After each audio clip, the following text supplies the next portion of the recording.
Yo, what's going on, y'all? It's another episode of Because I Feel Like a Pod. It's me, Marcus. I got my guy here, Artie. Shout out to Marv. Shout out to Nelson and AO. They all working, but it's me and Artie here, man. We're gonna talk about week 5 and what went on, and then we're gonna preview week 6. Man, what's going on, Artie? What's going on? Very weird week. Doesn't look like we have a great week coming up in terms of the slate of matchups, but Yeah, we can get going. Do you want to start off with the Thursday night? The Rams were supposed to beat the shorthanded 49ers. yeah. We can talk there. Yeah, Mac Jones. Mac. Hey, look, man. Yeah, let me tell you, Mac looked like a first round draft pick. Mac looked like he wasn't damaged from what went on in New England. You know what I'm saying? I think he found a good spot out there. Now, do I think that he will supplant my guy Purdy? No, because of the money involved, right? It's kind of that's a lot of money to be on your bench, you know what I mean? But if I'm looking at the two quarterbacks, if they were both healthy, I think without a doubt that Mac Jones is the better quarterback. That's just me. You know what I'm saying? Like the precision of how the offense ran. You know, every decision that Mac made, except for maybe like one or two when he got sacked, that ball was gone. And not only was it gone, it was going to the right spot. You know what I'm saying? And that's what you look for, especially in a Kyle Shanahan offense. You look for the precision, the attention to detail, and that's what I saw in Mac, man. And he was, I forgot who he was. It might have been Kendrick Bourne he was throwing to again out there. But I mean, it seemed it was like they picked up right up where they left off in New England, Yep. and he was 10 receptions, 142. yeah, with ease. It didn't even look like they missed Debo or I Ayuk. yeah Jawan Jennings out. What's the tight end? Man, I can't think of his name right now. Kittle Yeah, yeah Kittle out. yep yep. I'm thinking, man, like now I don't know if Purdy's gonna come back this week, but let's say let's say Mac wins this game. Do they? I mean, what the? I wonder what do they do at this point. You know what I'm saying? Do we let it ride out with Mac because the offense is in a good spot, and then you're getting back IU, then you're getting back Kittle. You know what I'm saying? What do you do with that? Yeah, I mean, it's going to be tough because obviously they're playing Tampa this week. I don't think anybody really expected them to beat the Rams Nope, I with, didn't. without, you know, 4 or 5 pretty important players to their team. And Christian McCaffrey really not running the ball too well in the run game. They don't really have a run game. I mean, catching the passes, he still got it there, but I don't know. I mean, I think with the familiarity with Purdy and IU and Jennings and Kittle, I think you know it'll be more to throw on Mac, but he looked great out there. He looked great out there. Bourne looks great out there. I wonder what they're going to do with him when those receivers come back too. How much a part of the offense he's going to be, but they looked amazing. As somebody that really doesn't ever like to cheer for the 49ers, I was impressed. I didn't expect it. I've always liked Mac, but I didn't expect him to play the way he played on Thursday night, and especially Yeah, get that win. And I just want to take it here real quick. Attention to detail. right, McVay, 3-1-1 is better than 3-2. right, yep, right. And I don't understand like what instead of him just playing for. I mean, I think you might have been around a couple years ago when I had this conversation somewhere else in regards to playing for a tie. Mm-hmm. Right? Do you want the tie? No, but is it what's best for them? If it's best for what is going on for that particular moment, that may be your best option. Instead, you didn't, and you lost. There was no real reason for him to go for it. You know what I'm saying? He could have took the field goal, but he chose not to. You know what I'm saying? So it's just like, yes, you play to win the game, but you also have to understand long term the ramifications of that, right? That that tie could be the difference between you hosting a playoff game or you going on the road like you did last year. Yep. You know what I'm saying? And it And, matters. and right now it gives the 49ers a huge edge over them. Yes. With being 4-1. If the 49ers do win that second meeting in San Francisco, now you're up 2 games and the tiebreaker. And you're getting healthy. And you're getting a healthier 49ers going into that. Yeah. So I mean it's a terrible mistake. I know there's time on the clock. And again, this is something that I don't understand. I know a lot of people obviously were mad with the Packers and Cowboys and watching a game that was high scoring and then a tie. And we want to prevent ties because you want to see who wins and loses the game. But Right. since ties are a thing, you have to put yourself in the best situation to win, yes, but also in some points of the game, the situational stuff, you have to put yourself in the best situation to not lose. Pretty much. And that's something that you see some of these very, very high level coaches, especially offensive minded coaches, Yep. kind of veer away from a lot. And I think also they lose, and I think coaches like that still get praises for going for the win, going for it on fourth down. Dan Campbell messed his team over in the NFC Championship game Yep. against the same team, the 49ers, and you can't get that back. One bad call and that's over. In those situations on fourth down, and I think there were 3 or something like that, Mm-hmm. and especially in field goal range, indoors, Kick the field goal. kick the field goal, take the tie. Right. If the 49ers get the ball, they get the ball back. There was time on the clock. If they get the ball back and score, they deserve to win. Cool. Right. You lose. But don't, as a coach, you cannot set your own team up to lose. And I feel like that's what they did there. He costed in reality, he costed them the Eagles game, and he solely costed the Rams this game too. Even just in a tie. In a tie, they would I believe they would have tied that game, and this would have been a tie. But he made a choice again, just like situational awareness. Yes, we know you want to win, but what is best for your team at this point? You know what I'm saying? Yeah. You live to play another week, pretty much. You know what I'm saying? So we had that game, and then obviously, if we want to circle back and go back over, the Chiefs and Jaguars game. Ugh. You know what I'm saying? Like, ugh.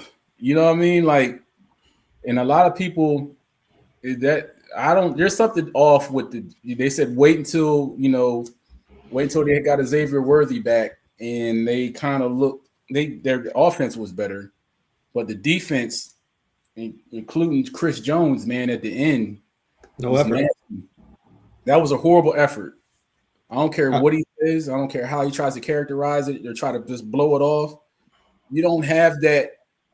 Yes, you are a previous world champion. You're a previous Super Bowl champion, but you don't have the cachet to try to blow a team off like that when they hit, and when in fact you are what your record is right now, right? The Jaguars were at 3-1 going into that game. Yep. You know what I'm saying? And you let them hang around. You kept playing with them until you thought they were a joke, and then they came down at the end and beat you. And then at the end, when Lawrence tripped and fell twice, your ass was sitting there standing and watching. You watched him fall. If you look at the picture, or you look at the still version of it, he sat there and watched him fall the first time. Sat there again, took 2 more steps to the right. Lawrence fell again, and he still did not go over there. Didn't move 1 inch. Didn't move 1 inch. That is nasty effort. You know what I'm saying? And if you really you can't play these games off, dude. You know what I'm saying? I mean, granted, yes. Is the rest of your division not good right now? Yes, because the Raiders are garbage right now. People keep making excuses for and I try to give him praise earlier in some of our earlier shows, but Justin Herbert doesn't look right now, and he has good coaching. It's just him. He just does not look good, right? And then who else is in there? The Broncos. Broncos. Yeah. So it's just really right now you can't lose games. You know what I'm saying? The Broncos look, and that's another thing. You know what I'm saying? Like sticking with the Jaguars. You know what I'm saying? Like the Jaguars were good and they stuck with them. But the thing with the difference is they didn't quit. They just kept playing, doing their job. You know what I'm saying? The first touchdown to Kelsey, they throw the flag, pick it up. Right. That could have wiped 4 points off the board for the Chiefs. The Trevor Lawrence interception. Yeah. I think obvious pass interference, and still time after time they came down and scored again and end up winning the game. And I'd say I don't think the Chiefs defense is something that's amazing this year so far. You don't fear them. You don't fear them like you never really feared them, but you respected them because of, you know, Stone Cold Jones and Trent McDuffie. You know, not Willie Gay, but I forgot the other linebacker's name. Not Drew Tranquil, but there's the other one. I forgot his name. The one there now, Bolton. Bolton, yeah. Bolton, yep. You respected him. You know what I'm saying? But you don't have that same fear of them like you did back then. You know what I mean? Especially with Spags back there. You know, running the defense. Obviously after the Eagles put up 40 on them, you don't. It's kind of hard to get that same feeling about them back. Right. But you know what I'm saying? I definitely think they could have put up a better defensive effort. And it's not like they're hurt. It's just that they let them put up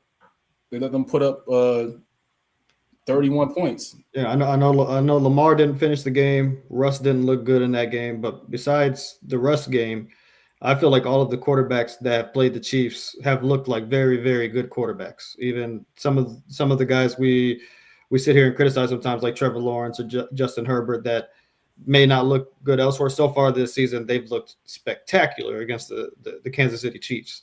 Yep. And I just feel like they're not getting that much pressure on the quarterback. Honestly, it feels like Jones doesn't really care right now. Again, he's out there mentally, and I understood. I think his might have been his aunt.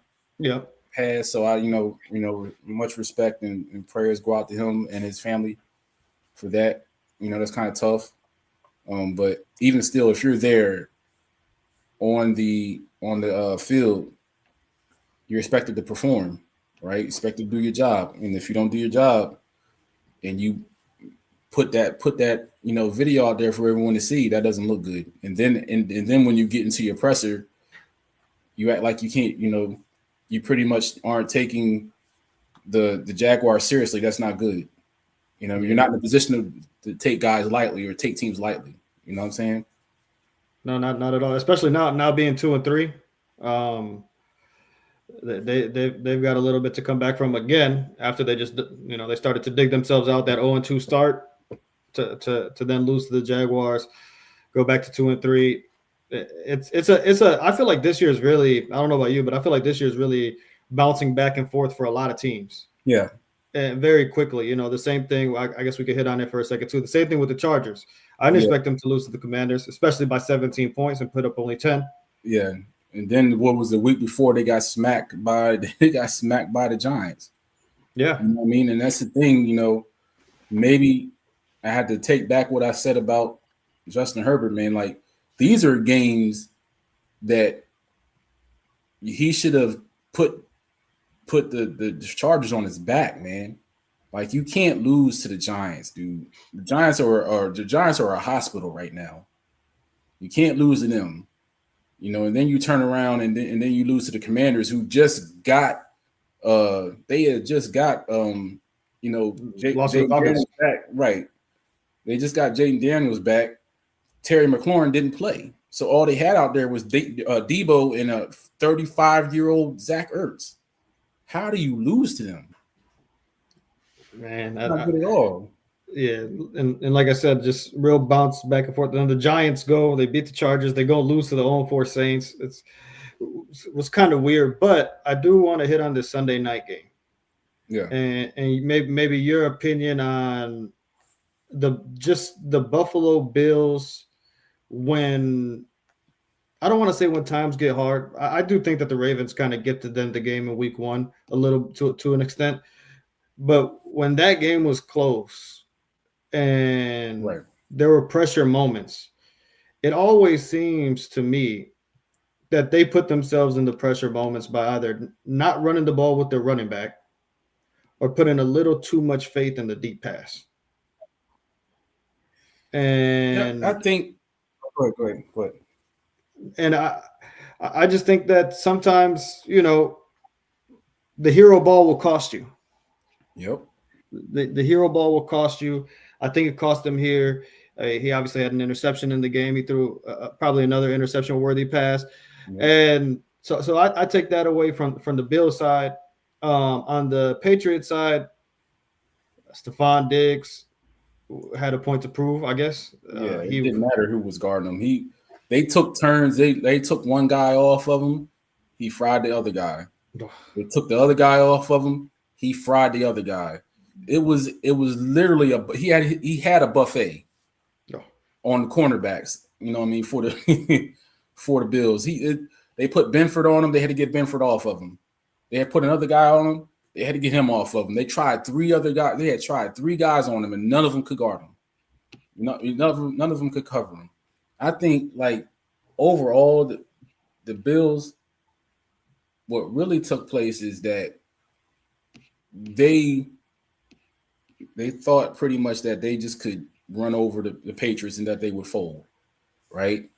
And by the time they looked up again, it was a tight game, right? And again, it was like the whole title for the show tonight is attention to detail, right? They didn't even try to run the ball. When they didn't use James Cook enough. It's not like they couldn't. They didn't even use their quarterback running enough. They had options. They just chose not to use them. You know what I'm saying? And like, when you have options, when you have a running back, you use them. You have a good running back, you use them. Why you didn't, when you could have used him to put the game away, is on you. Because you got to understand, with a Vrabel coach, team, they're not going to quit. They may be garbage, and I'm not saying the Patriots are garbage, but even when the Titans weren't great, you always knew that you were going to get in a dogfight with them, because Vrabel had them ready to play, and they kept doing their job. They just kept doing their job, right? And Drake made some passes. The defense stepped up. Christian Gonzalez stepped up and played corner good, man. Like, what did you? I mean, look, they did their job. You know what I'm saying? And that's what happened. They played with their food too long, and then their food came back and left and got off the plate and won. Yeah, that's exactly what happened. I couldn't say it any better myself. And huge shout out to Drake May and Stephon Diggs. That connection looked very, very, very good. Some of the run after the catch from Diggs were very impressive as well. I'll move on to. I want to move on to the Eagles game. I want to get there. Yeah, I'll let you go ahead and start. You can start there, man. You can go ahead. I'll let you go. 17-3. Yep. Attention to detail again. You use your running back twice in the second half. Yep. He got 2 total carries in the 6 for the game. And yeah, I know the injury talk is going around, but in terms of yards per carry to start off the game, Barkley was actually having his best game running the ball so far. And he stopped. He has 6 for 30. Yep. And they just didn't run the ball anymore.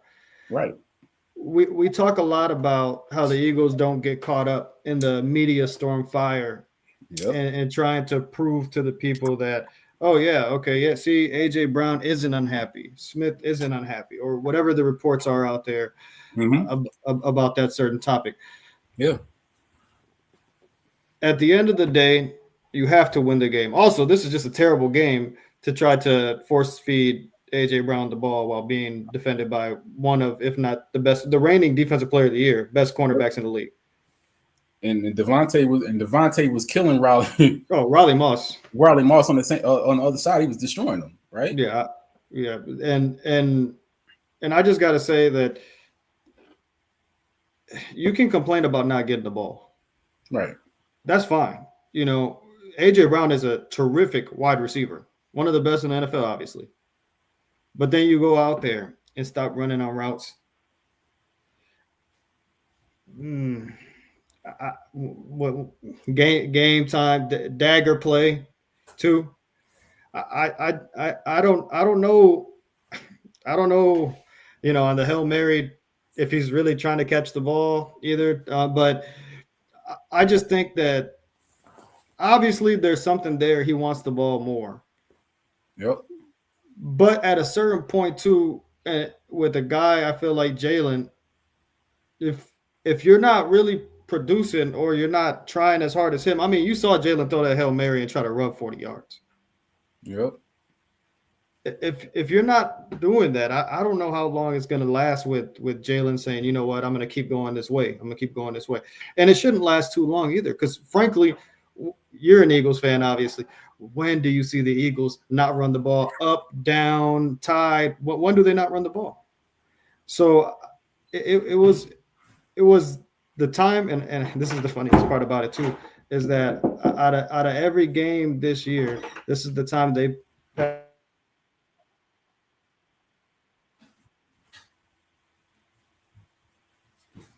Yep. No, I was saying that out of every game this year, this was the time they passed the most. This was the time they passed the deep ball the most, which a lot of people have critiqued. He threw the deep ball 10 times this game, more than any other quarterback this week threw a deep ball. This was their worst offensive performance. All the other guys that threw more than 5 deep balls, their teams barely scored. Obviously, that's not the way to play offense in the NFL in the modern day. The deep balls, it's a very inefficient throw for everybody in the league, even if you have a great arm. I don't believe the Eagles will play like that ever again, but I am very excited to preview tomorrow's game to see will they play like that again, given that maybe Barkley might be limited or hurt. I know he's not on the injury report, but that was nasty. That was nasty to give up that lead. My issue with them is, and you know, I'm gonna go ahead and say this because I'm pretty sure I know there's a lot of Eagles fans out there, and I'm okay either way. You know, people are going to have their opinions, and all their opinions are respected, right? But you know, people like to, you know, right now the OC is the punching bag, right? Yeah. For what is happening, what's not happening, whatever the case may be. My issue, again, going back to the title of the show, is attention to detail, right? And I was talking to folks on Twitter about this as well. A lot of these issues they had were player initiated on Sunday, right? Your running back, both of your receivers, all 3 of them got flagged for false starts or not being set when the play starts. Two of those, or one of those stopped the 20-yard, 23-yard reception from happening, right? So that's 23 yards that got taken off the board, right? Brett Toth, who came in for Landon Dickerson, he false started. That put them back into another third and 13. You know, so you're behind the sticks and you have to try to do something, and then they didn't get that. Another one happened. I think Smitty, or it might have been Smitty that was offsides, or the case may be.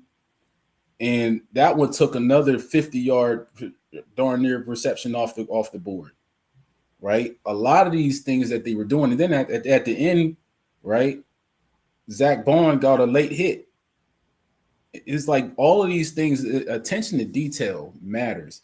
I can't stress how much it matters to people that really, I'm not saying it's no disrespect to them, but they just don't understand how people they don't value doing the small things enough, right? Doing the small things, you have to do the small things to win. You may think they're like it's minutia and you don't have to do it, but you don't realize that you need them until it actually happens, right? Because you got to think about it. They were up. They scored. The score was what 10-3 at the half, right? Something like that. You came out of the half. You got a touchdown, so you were up 17-3. So you had the ball 2 minutes going into the third quarter, right? And you got up 17-3. You know, for the next, right, 15 minutes going into the fourth quarter, you didn't score 1 point. If you'd have scored a field goal at any point in time, that changes the trajectory of the game. And you didn't. You didn't even think to run the ball in that 15-minute time frame. And while the defense played well through the entire first, 3 quarters, 45 minutes of the game. They played well, but you did not give them any reinforcements. And when you didn't, all Sean Payton told his people to do was just keep your head up. Don't get down on yourself. Just keep doing your job. And guess what they started doing? The same thing that the Eagles should have been doing, running the ball, right? And that's how they stayed in the game. They stayed on course, running the ball. They didn't put Bo Nix in horrible situations where he couldn't complete the passes. They made sure he was in short yardage situations where all he had to do was throw a 3-yard out or a 5-yard in. You know what I'm saying? Like, it was basic football one-on-one, right? And by the time you got to the end, it was game. It was game. You didn't look up, and then the thing is about it, you want to wait to get on your horse until it's too late. So now you're expecting the refs to bail you out. Oh, the refs did this, made this horrible call. This wasn't passing. This was pass interference, bro. We all know. If you've played, I'm not saying you have to play a sport to understand it. If you're just a student of the game, you've been paying attention, whether it's basketball, football, hockey, whatever the case may be. You don't put the game in the ref's hands at any time. When you had a cool, even if you add the rest of the minutes on the clock, you had 15 minutes in the third quarter, and then before the Broncos, because the Broncos didn't score their first touchdown, it took 10 minutes to go in the game, and then they scored 18 to go. So you had a cool 20 minutes in actual game time to put them away, and then if you want to push that out bigger and just real time, like us sitting at home watching the game, you had a cool 45 minutes to get them out of there, and you didn't.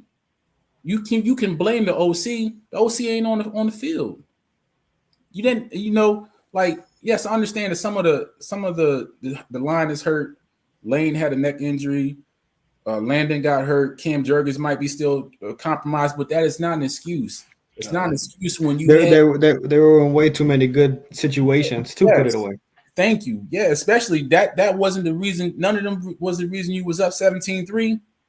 They was hurt when you was up 17-3. That's a good point. You just didn't score. And you can't put that, the execution of it. Yes, I understand that OC might have some warts here or there, and he's still growing. I get it. I don't like some of the things he does either. But, however, when you're on that field, the only thing I would charge him with is you could have got Saquon more carries or touches. Yeah, I'll give you that. But everyone else, all the penalties, the player initiated penalties that you had, that's on you. And that goes back to, again, the same things you wouldn't normally. It was things that were happening that you wouldn't expect from certain guys. You know what I'm saying? Smitty not being set. Saquon going out, to try to get the defense to declare if they were in man or in zone. When you go back in the backfield, stop running. Stop. Get set. Again, they completed a deep throw to Devontae there on fourth down to put the game away, taken away from the penalty. or taken away by the penalty. It's stuff that is. Hey, Art, I'll be right back. Hold on. Go ahead. No, what I was saying was it's just stuff to me that's just unfamiliar to the Eagles and what the Eagles usually do and how they usually play and how they are usually prepared. And honestly, what the Eagles are maybe usually criticized for is the attention to detail, is the trying to win at all costs, is the running the clock out, running the ball maybe too much in some people's opinions, and not getting their wide receivers who are very, very talented involved. A lot of those things that the Eagles are usually criticized for, they didn't do. Because, obviously, and congratulations to everybody that wants to see them not do those things, because that's what was working and that's how they were winning. And they want to see that team lose. The congratulations. It happened. I heard some people even say they were finally forced to play football, and they finally lost, and they didn't know how to react. Is running the ball not football? Football, right? Yeah. Is not making pre-snap penalties. That's not football. Yeah, they did that to themselves. They did it to themselves. You could go ahead. You could say, in a way, I always like to think of it as you have to take the games and the opportunities that are there. And this one right here was a game that if they would have played the second half with the same urgency and attention to detail in all three phases, and I don't want to be too hard on the defense. I feel like they played pretty well. But if you do that in the second half like you did against the LA Rams, where you probably weren't supposed to win that game, you win this game easy. And this is the one that you should try to win all the games like we were talking about earlier, but this was the one that was there for you. You set it up nice in the first half to already win this game, to make it easier for yourself. So this is one of those that in the long run, is it going to sting really badly? We don't really know what the future holds. I would doubt it. No, but in the short term, like I said, we'll see how they react tomorrow. Obviously not a huge test against the Giants, at least we could assume, but a lot of the stuff that you can avoid, this team has just avoided over and over and over again. And that's why I say it's just so uncharacteristic for them. And how they usually operate. And that's why I don't really understand. I know that you guys have had different play callers, different offensive coordinators. What I don't understand is blaming it on coaching, blaming it on Sirianni, blaming it on these people. When you see this team performed in a flawless way, execution-wise, maybe it doesn't always work, but in a flawless way, execution-wise, 20 games straight, and it's a little unfamiliar, and I just don't understand. I don't understand how any reasonable person could think that's on coaching. Yeah, I mean, my thing is, right, with them, you can put some of it on coaching, but again, once you put that uniform on and once you're out there and you declare yourself ready to go, you have to do the basic things to win. Right. I don't like necessarily that they start off slow in games. Right. But at the same time, you have to realize, like, even with let's just go back to this. Right. The thing with, and I don't like how it's being carried. You know what I'm saying? Like this whole thing with AJ and Jalen. Right. No one really knows what those two talk about. You know what I mean? For one, it's family. It's team business, family business. Right. I take it to like having a family. You know what I'm saying? Like and I think, like you said earlier and before, the whole thing of they allowed the media to get in their ear, I do believe that part. But again, as family, if someone asks me about you, what about Artie, right? The first thing I'm going to say is, you want to know about Artie, you go talk to Artie. Me and you be tight. But if you want to know about, if somebody comes to me and asks me about you, I'm gonna tell them to go to you, right? And that's how they should be with the media. That's in my opinion, right?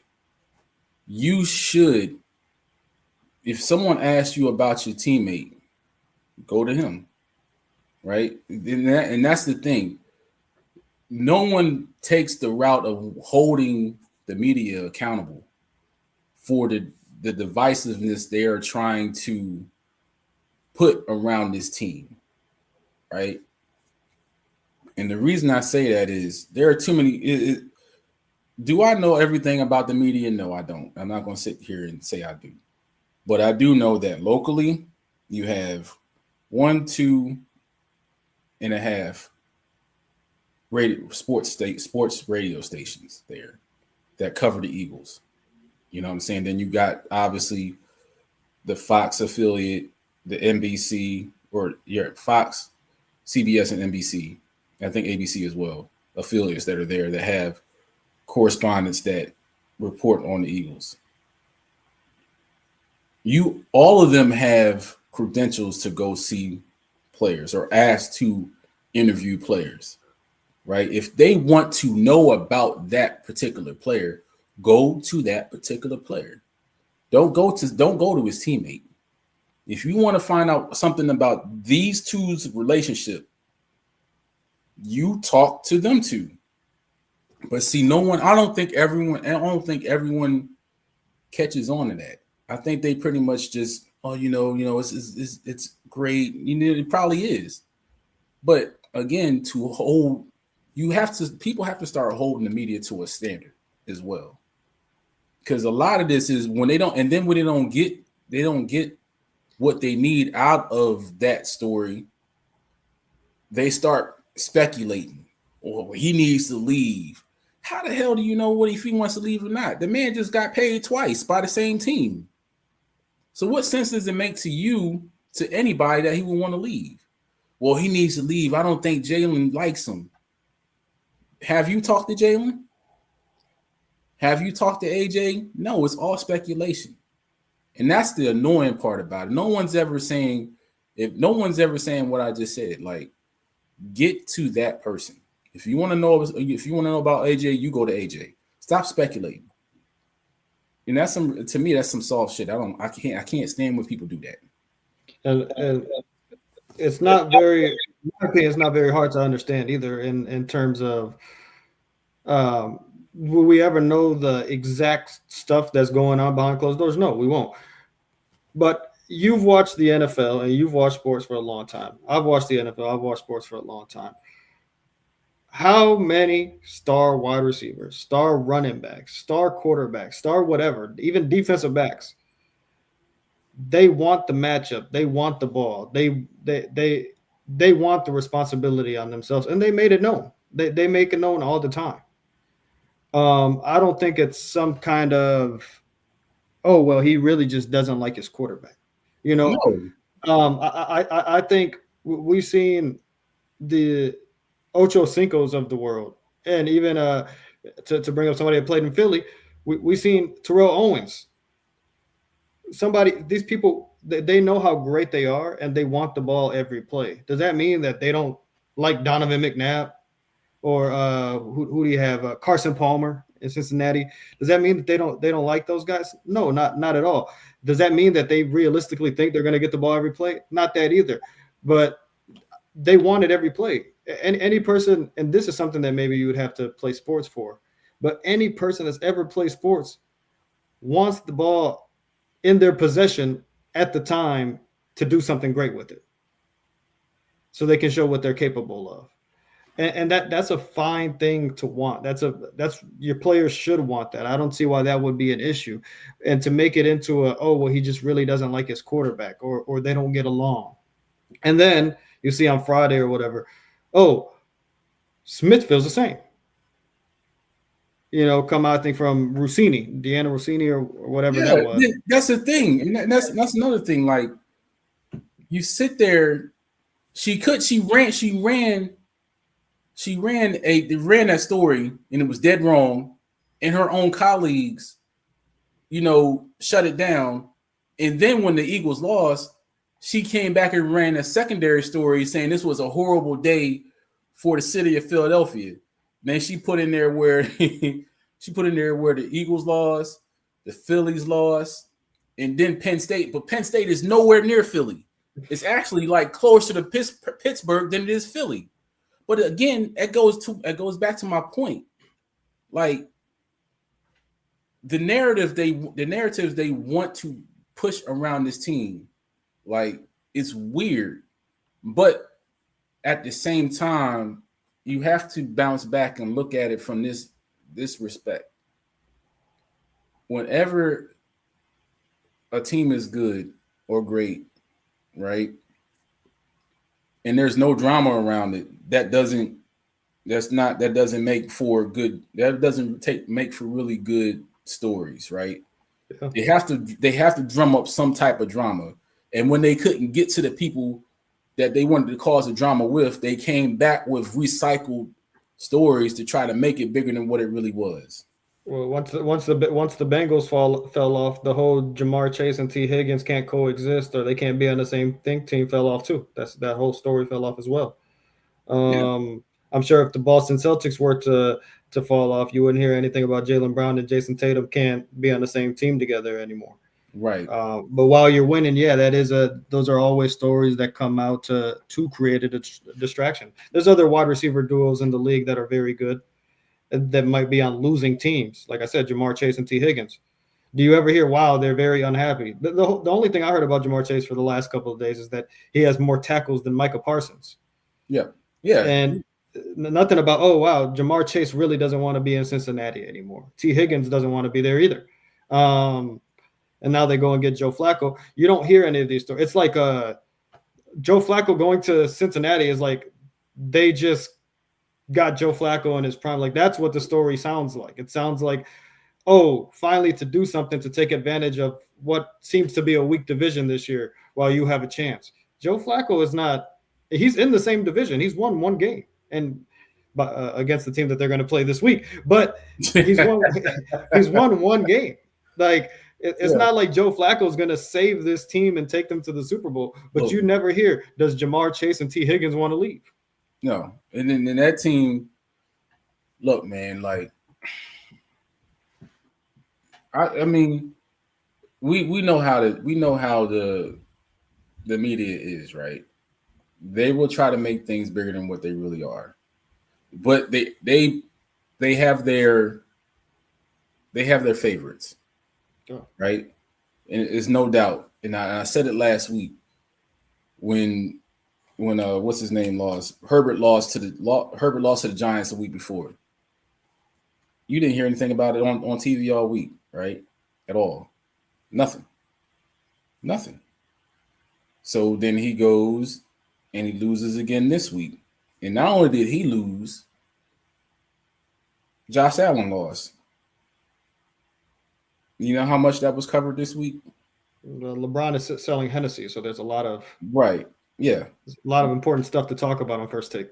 You know what I'm saying, and that is exactly why. I mean, that is exactly why I didn't watch the shows, but they always put their little articles out and tweets and stuff, and I'm like, nothing about either one, or no clips. None of them clips were about Josh Allen losing or Justin Herbert losing. What's going on with the Chargers? Why can't they win? None of that. It was about there's something here. Like the Eagles don't have an identity. Well, I started hearing Barkley is mad now with what's going on, and he didn't get that many carries, and now he's upset. Exactly. It's just a whole thing where it's like, man, dude, like a part of it, like I said, don't get me wrong, a part of it is pretty much this is what comes with winning, right? Yeah. Too much is given, much is expected. You know what I'm saying? So they need to stop. For the players, they need to don't worry about what the media is saying. Do your job, whatever that job is. If you're not getting receptions, block. If you're not getting receptions, to be the best decoy. Understand that you know, and then there's fans that want to, you know, say, well, this is 2023 all over. I'm like, bro, like what happened at 24 though? You know what I'm saying? They bounced back from what happened at 23. Yes, they started off 24 slow, but then they turned it around and won. They hell, man, like understand like what you're saying. Like in the last 22 games that Jalen Hurts has started and finished, they've won 20 of them. So whatever you're feeling or third is it, at the end of the day, whatever you're feeling is ending up in wins. The only thing that's holding the Eagles back is themselves. Just doing the basics. That's all that. Just do your job. Attention to detail. Do the basics. You know what I'm saying? Don't jump or don't false start. Tackle. Don't get a late hit penalty. Don't hold. Certain things that's why when you were doing those things, you won 20 of your last 21 games before you lost that one. It's very simple. But you know, you can't, you know, obviously in our fan base, man, like even today, there's people going back and forth about watching all 22 and all of this shit. I'm like, I don't care about none of that shit, bro. Like none of that is going to change the fact that these guys just need to do their job. You know, get healthy. The line needs to be healthy because they're not boxing. They're not blocking like shit. They're blocking like ass right now. You know, especially interior linemen. Just fucking do your job, dude. All the other X and O shit. Like I respect the guys that watch the film and all that shit, but all these guys got to do is, you know, have attention to detail and do their job, man. That's it. When was the last time a team finished the season undefeated? Shit, fucking 52 years ago. So or 53 years ago. Everyone gets their L on some Sunday every year, anyways. But I want to move on to probably the last game we'll talk about of last week is Seattle and Tampa Bay shootout. Yeah. Again, another thing that I just didn't expect. I thought it would be a defensive battle. It definitely was not that. I don't know. Tampa Bay, they've been finding just receivers over and over. Like Mike goes down, Godwin goes down. They had the guy last year, Jalen McMillan. Now they have Abuka, and these guys were good in college. Tess Johnson, but it just feels like okay, they lose a lot of guys to injury, and it just keeps moving on their best day. They've had some bad days so far this season, but on their best day, like this past Sunday, it just keeps moving, and they just find this talent at wide receiver that's just very impressive. Baker, hats off to him. He's doing his job. Sam Darnold, even on the other side, playing amazingly for the Seahawks. The Buccaneers, where would you put them? I know it's very early for this. Where would you put them in terms of the NFC rankings right now? If I had to rank my, let's say if I had to rank my top 5, right? Let me see. If I had to rank my top 5, it would be right down, you know, Philly at 1, right? Even though, you know, if they don't look well on Thursday but win, I'm still gonna put them down. I might drop them a notch. Philly, I would put Tampa Bay right behind them. Even though they beat them, I would put them right behind them. San Francisco, right there. So that's what, 3? Yep. Let me see what else. The Rams, I just like, come on, man. Like the coach costed them 2 games that they should have had. So I wouldn't have any issue with swapping. Detroit, maybe. I don't. Detroit, Detroit, I forgot. Yeah, so really, right now, the Eagles, Bucks, Detroit, and I'll be fine if you wanted to say Eagles, Detroit, Tampa. I could say that. Eagles, Detroit, Tampa. I want to say San Francisco because, you know, they're going to get healthy. without a doubt. You know, they might miss Bosa, but they're going to get healthy. And then if you want to round out that 5, I would say Green Bay. You know what I mean?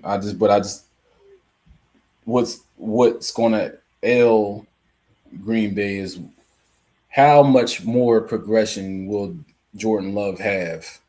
You know what I mean? Because I say that is because, man, like he's I've seen enough of him to say that he has literally stolen every portion of what Aaron Rodgers' throwing motion is.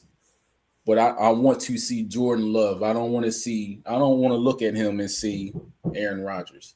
I want to look at him and see Jordan Love. And I don't think other than the one playoff game he had in Dallas, I haven't seen that where he's a consistent Jordan Love. And that's the only gripe I have about him. Yeah, I've got the same 5. I'm going to take Green Bay out and put Seattle in for now. The last 2 performances by Green Bay, losing to Cleveland and then tying with Dallas. I don't think they could be in the 5 right now after those 2 performances. Yeah. So I've got Seattle in there. I was surprised Seattle gave up 38 points. Their defense is usually solid and has been one of the best so far this season. But again, credit to Tampa. I put Tampa 2 and the Eagles 1, the head-to-head matchup there. But that's how I'd have it too. Just take Green Bay out, put Seattle. Okay. Yeah, I can see that. Looking forward to this week. Any quick thoughts on what you're looking forward to outside of the Eagles game? Yeah, I saw and I'm because I'm sick of it. You know what I'm saying? This is the last time I'm gonna talk about this Shedeur thing. And I just wanted to talk about it because it's just really quick. This is a nasty thing that they're doing. Like, I'm tired of seeing the Browns, man. Like, if they could just get rid of the team, I wish. I'm so tired of the stupid games they're playing. Like, yes, we know you traded Joe Flacco. You made Dylan Gabriel the starter, and then Stefanski has a presser where he says, "I don't know if Shedeur is going to be the number 2." Like, at this point, dude, just shut the fuck up. Like, you are a joke. The owner is a joke. Everything about, except for Myles Garrett, you know what I'm saying? And Denzel Ward, everything about that team is a joke, man. Like, I'm just tired. If they could just push them to the XFL and let them be like the flagship team over there, I would be fine with that. But that's just one thing. I'm like, why would you do that to that? Why would you even say that about that kid? Like, Absolutely no reason. Like, what good do you think that would? Well, I don't know if he's going to be the number 2. Shut up. You don't even deserve, to be honest, you don't even deserve to be a head coach, bro. You know what I'm saying? Like, you're better off just being a quarterback coach or being an OC. But you cannot sit up there as a grown leader of a room of 53 guys and knowing you just traded Flacco, which you really shouldn't have been starting in the beginning, in the first place, right? We knew and then you turn around and say you finally traded him. And then he said, well, I didn't even know we traded him. Do you think we're fucking stupid? You didn't think that trade didn't go through without you knowing about it? You know what I'm saying? So it's like, I'm just tired. I'm tired of them in general. Like, I don't want to hear anything else about them. But that's just that. So, yeah. And before quickly, I forgot about this. Before you go further on that, another thing that isn't really being talked about enough for me is I just want to say rest in peace to Kyron Lacy. Yes, I think that is a very important topic. I feel was very, very strongly touched when the alleged charges came out in the situation. At first, it was all over the media. The first place I read it, I think back in maybe January or something like that, or around that time, and I read it on CNN. Yeah, not on ESPN, not on a like a regular sports network. And I, from that point on, I didn't really understand the whole narrative behind what a lot of people on social media and even the media were saying, because I think they made it pretty clear that he was never a part of the accident anyways. Right. But to feel that kind of, to feel that hopeless and feel that there's no way out because of everything sinking in on you, the media, LSU didn't even stand up to defend him. The Like him out NFL there to try. teams that were calling for him, that they were no shows too. And I'm sure they had this evidence for maybe a while too, and they had these camera angles for a long time. Yeah, they did. And so I just want to say rest in peace to Kyron Lacy, and then also, for his family and everything. Yeah. I mean, it's just that's a terrible situation for a young man to feel that despondent and hurt and misunderstood and mischaracterized and lose all hope of life and feeling and love and respect because he knew he did not do that and had no help to get out of it. And when he felt he was at the lowest of the low and no one was there, he took his life. And now this soul who had so much to give, so much to achieve, and could have possibly taken care of his family for the rest of his life, and for generations forward, was taken away from this man and from this family because no one took the time to help this young black man and help him get through this situation when he knew he wasn't guilty of what happened. And no one took the time. And that's the worst part. You know what I mean? And how he was demonized. You know? And again, like you said, no one came to his corner until he was gone and they saw this video. You know what I mean? It's just like, look, man, like this is a story. This is something that as a village that people have to take note of. Take care of it. When you see, your people are right, stand by them. Make sure you know what I'm saying, do as much as you can for them. No one's saying empty out all your pockets and go broke, but you can give them that emotional support. And if you feel as though it's not enough for them, go find them the help, you know what I'm saying, to be able to get it. Because sometimes that's all somebody needs, to know that somebody's there with them to help them. And then for him to get to, like I said, for him to get to this point where he felt he had to take his life, he had to feel like he was the only soul in this entire world that knew he was right. And that's a sad way to leave this earth. And that, prayers, like I said, prayers go out to his family and friends, his teammates, everyone who loved him. It's unfortunate, but let this be a lesson to also, for other reasons we're not going to get into. We'll have another show to get into those things, but it sucks because he should be playing football right now. He should be on, like Ryan Clark. Shout out to Ryan Clark for saying that on ESPN at the end of the Monday night game. He should be on somebody's roster right now, man. He probably should be kicking back, watching some football or baseball right now, dude. Yeah.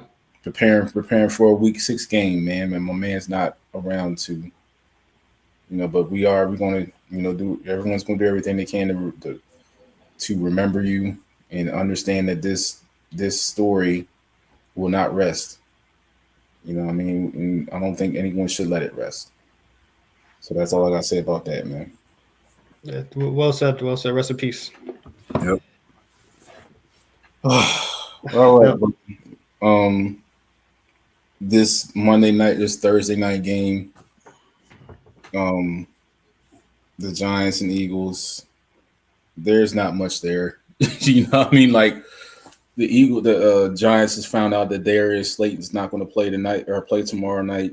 They're already down. Malik Neighbors. You know, so the number one and number two receivers are down. Tyrone Tracy is coming back. You know, he'll be back tomorrow night. They got Cam Scatterbo. You know, I forgot who even they said was their leading receiver the last week, but it's not looking good. You know what I mean? I have malignant feelings about the Giants as well. Not because of this year, but I'm grateful that they allowed Saquon to leave and come down 95. But I don't have any belief in the head coach. I don't have any belief in the GM. I don't know what the owner is doing, even keeping those two around to help to try to lead a team. Because like they have no credibility. Those two between Dable and Shane, man, they're like I don't understand what they're doing. Like they're not going to be good for like another 10 to 15 years. So it is what it is, man. I think the Eagles win. I'm 27 to 10. That's all I can give it. You know what I'm saying? Yeah. 17 might be a little low too. Yeah, it might be, especially after that. You know that you got your face pushed in by the Broncos. Hopefully, you get back and do what they need to do. This upcoming slate of games, there might be, like I said, the Jaguars and Seahawks game, 49ers, Bucks, Lions, Chiefs. There's like 4 games that in the slate after Thursday that might do something, but there's not. Ugh. The rest of it is like spoiled milk, man. You know what I mean? Dolphins, Chargers, Cowboys, Panthers, Patriots, Saints, Rams, Ravens. Ravens, might as well just fold it in for this year. Oh yeah, that's over. Titans, Raiders. Ugh. 1-4 battle of 1-4s. Packers, Bengals. Packers should win that game. Hey man, Joe Flacco. Lions, Chiefs. I think the Lions are probably going to dog the Chiefs. You know what I mean? Like, I don't have the same faith in the Chiefs that I had, maybe a year or two ago. The Lions are just going to, they're going to go in there and do their job and get rid of them. You know what I'm saying? Yeah. I wouldn't be surprised if they could put like 50 points on them. That defense, has not been great. Yeah, Colts and Cardinals. Colts should, I don't even know if Kyler Murray is going to play that game. So, I look at that one as Colts probably going to go to 5-1 easily. You know what I'm saying? Like, shout out to Daniel Jones. I think I'm gonna give him a partial apology. You know what I mean? Because you still got to see what the rest of this year fills out to be. But my man is, he's balling. You know what I mean? Like, and that's another reason why the Giants, Shane and Dable should be fired. Like, you let a 2,000-yard rusher out the building, and if Daniel Jones would have had someone that actually really believed in him and really was competent enough to build him up, maybe he would have performed the same way. If you put guys around him, you know what I'm saying, he would have played up to his full potential, because it looks right now like he is. Well, I would say let them stick around a little while and develop Jackson Dart before they do. Yikes, man. Yikes, dude. Like, yeah, this ain't it's a few more wins for you guys. Yeah, I'll take them. We need them. We play them twice in the next 3 weeks, man. We got Giants, Vikings, then Giants. Do you think he's on the hot seat? I mean, I don't see why he wouldn't be. Absolutely, man. Like, I would like to go on record to say, there should be 2 automatic losses against the Eagles. So you're at 1-4 right now. You get those 2 losses, that's 1-6. You know what I'm saying? I don't know who they play in between. Let me see. Hold on. I want to see. So Who they play in even between even if they play the bye week, that might be 1-7. Vikings, Giants. Oh, they play the Broncos. Yeah. 1-7. Yeah. They're gonna look up and be 1-7 by the time we go trick. But by the time folks go trick or treating, you know what I'm saying? So yeah, they should be. Both of them shouldn't. Hopefully, both of them are running in the upper, upper New Jersey area. Maybe they should be getting ready to, make sure their families don't, make sure they're boxing up their stuff and belongings because I don't think they're gonna make it to the full week, the full year, man.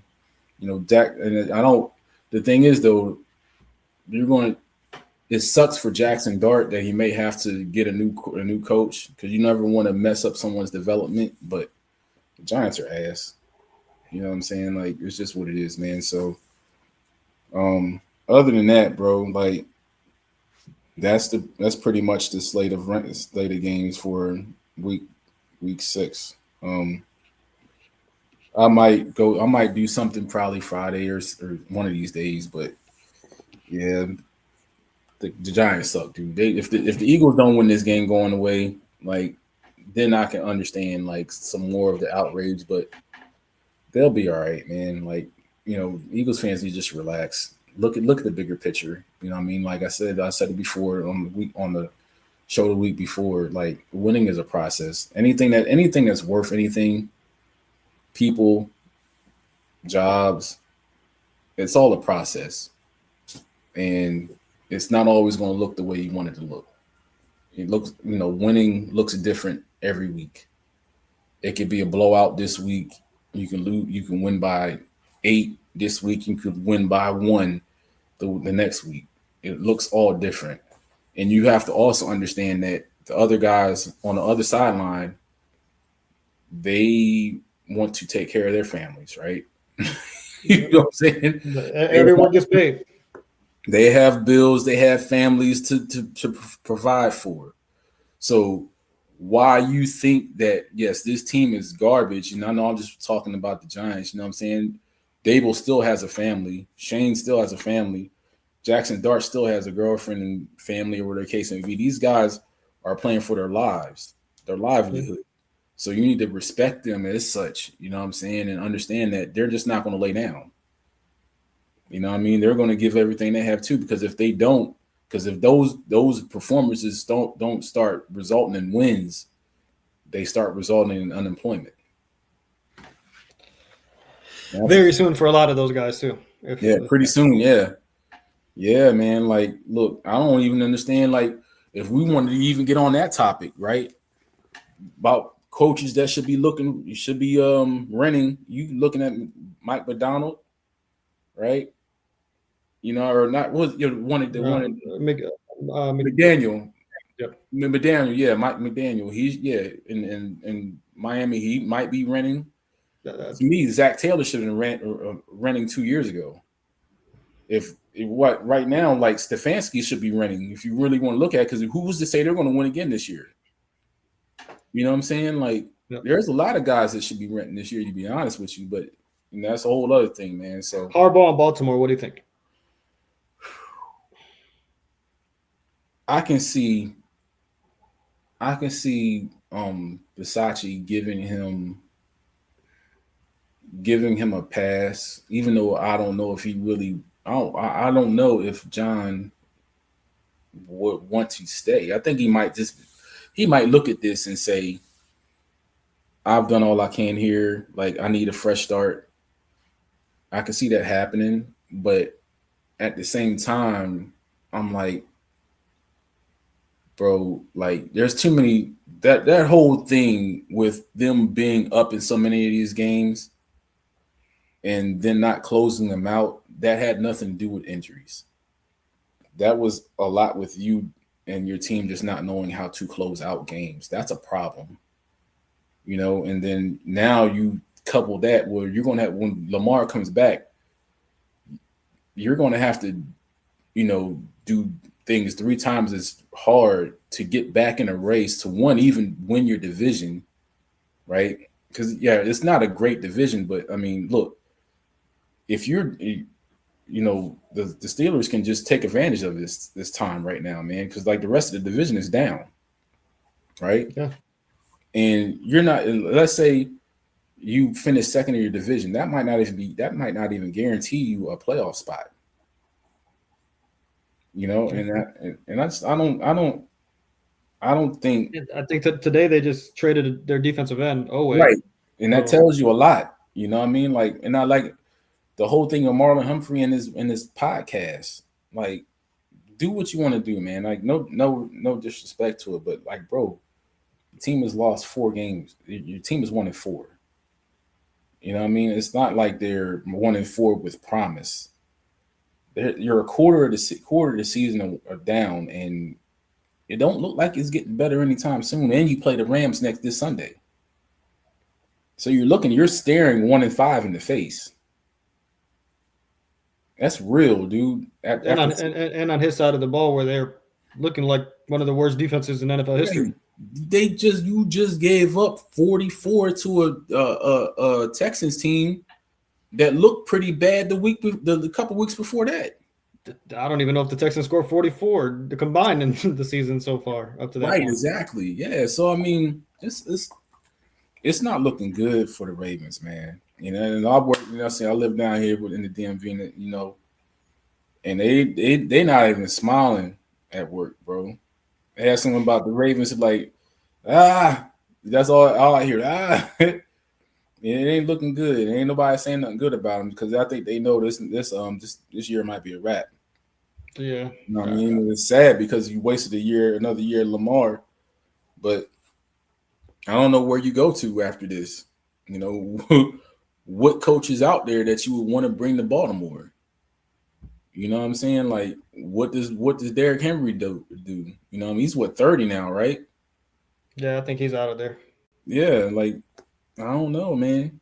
Doesn't seem like they want to give him the ball either. So yeah, that's another thing too, because they're probably scared. They probably think he has he doesn't have a fumble issue, dude. The dude he touched the ball 500 times last year, and he had like one fumble. So he doesn't have a track record of having butter hands. It's just this year it just is what it is this year.